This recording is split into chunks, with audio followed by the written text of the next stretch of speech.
বছর, আমি পাগল, খুব ভাল লাগবে।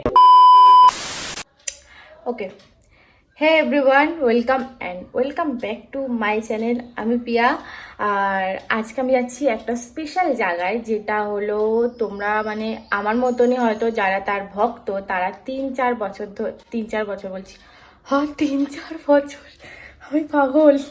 যাই হোক 3-4 বছর না, 3 মাস ধরে যারা ওয়েট করছো, তো আজকে সেই স্পেশাল দিনটা। আর আমি কি করে মিস করতে পারি? আমি তো 3 মাস যেই দিন দিয়ে এই জিনিসটা হয়েছে সেই দিনটা আমি ভেবে যাচ্ছি, যেই দিন খুলবে সেদিন সবার ফার্স্ট আমি যাব। তো খুলে তো গেছে, আজকে তার জাগার ফার্স্ট দিন। তো আমি ভাবলাম আজকে আমি যাব, তাই আমি পুরো রেডি হয়ে গেছি এখানে। আর চলো যাওয়া যাক, কারণ প্রচণ্ড গরম, পুরো ঘেমে গেছি।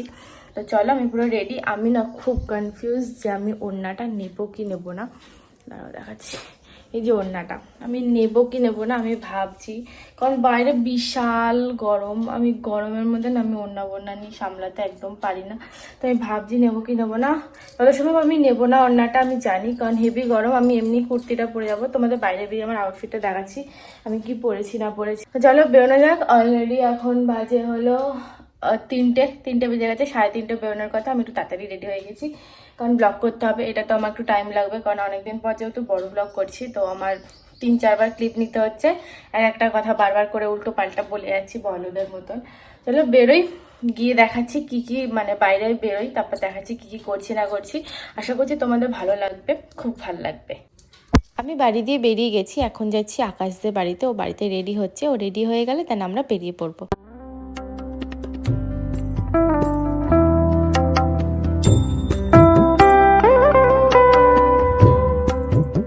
আমার বাড়ি থেকে মায়ের কাছে যেতে আমার প্রায় 1 ঘন্টার কাছাকাছি লেগে গেছিলো। দেন ওখানে পৌঁছে যাই, তারপর ফুল নিয়ে নিই আর মায়ের ফেভারিট চালকলা নিয়ে নিই। আমি মিষ্টি নিতে ভুলে গেছিলাম। আসলে ভেবেছিলাম ওখানে হয়তো মিষ্টির দোকান সামনে কোথাও পেয়ে যাবো, বাট ওখানে কোথাও ছিল না। তাই আমি মায়ের ফেভারিট চালকলাটা নিয়ে নিচ্ছি। প্রথমবার তো না, এরপরে আবার যাব, তখন নিশ্চয়ই নিয়ে যাবো মিষ্টি মায়ের জন্য। ফাইনালি কতদিন পরে মিষ্টি মুখটা দেখতে পেলাম, মনটা একেবারে সত্যি শান্তি হয়ে গেছে। আমি যখন প্রথম মায়ের কাছে গেছিলাম, তোমরা যদি সেই ব্লগটা দেখে থাকো তাহলে দেখবে আমি সেম ড্রেসটাই পরে গেছিলাম, খালি ওড়নাটা নিইনি। অ্যাকচুয়ালি আমার কোনো প্ল্যান ছিল না, আমি জাস্ট নর্মালি তাড়াহুড়ো ইয়েতে পরে নিয়েছিলাম এই ড্রেসটা। হয়তো মায়ের উচিত আমি এটা পরেই মায়ের সাথে আবার দেখা করতে যাই নতুন জায়গায়। মায়ের একটা সত্যি কথা বলবো তোমাদের, মায়ের আগের বাড়ির থেকে আমার এই বাড়িটা বেশি পছন্দ হয়েছে, কারণ এখানে জায়গাটা খুবই শান্ত। আর আগের জায়গাটা বলতে নেই, বাট খুব বাজে জায়গা ছিল ওটা। সেই কারণেই হয়তো মা ওই বাড়ি ছেড়ে মা নতুন জায়গায় এসেছে।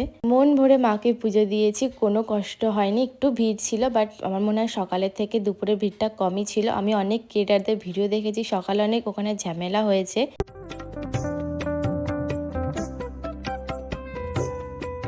ওই যে কথাতে আছে, কোনো মানুষ কখনো বদলায় না, সে আবার সবার সামনে দেখলাম ক্ষমাও চেয়েছে, যেটা আমি ভিডিওতেই দেখেছি। আশা করছি সে তার ভুল শুধরে নেবে।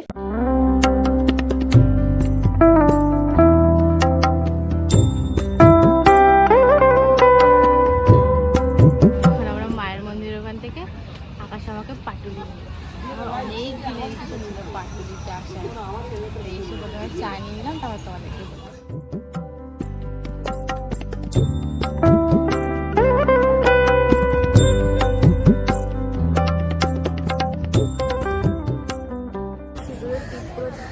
আচ্ছা, এবার আসল কথায় আসি। তোমরা মায়ের সাথে দেখা করতে কি করে যাবে? আমি তো বাইকে করে গেছিলাম, বাট আমি বাসের রুটটা তোমাদেরকে বলতে পারবো না, আমি জানি না। আমি ট্রেনের রুটটা তোমাদেরকে বলে দিচ্ছি। তোমরা যেই দিক দিয়ে আসো না কেন, ট্রেনে উঠে শিয়ালদাতে নামবে। শিয়ালদা নেমে সাউথের দিকে যেই ট্রেনগুলো যায়, ওখানে যাদবপুর যাওয়ার যে কোনো ট্রেনে উঠে যাবে সাউথের লাইনে। যাদবপুর স্টেশনে তোমাদের 1 নম্বরে নামাবে। তোমরা 2 নম্বর গিয়ে সিঁড়ি দিয়ে সোজা ব্রিজে রাস্তা পার হয়ে অটোতে উঠবে, উঠে বলবে অভিদীপ্তা গেট 1-এ যাবো। ওখানে গেলে যে কাউকে জিজ্ঞেস করলেই তোমাদেরকে মায়ের মন্দির দেখিয়ে দেবে।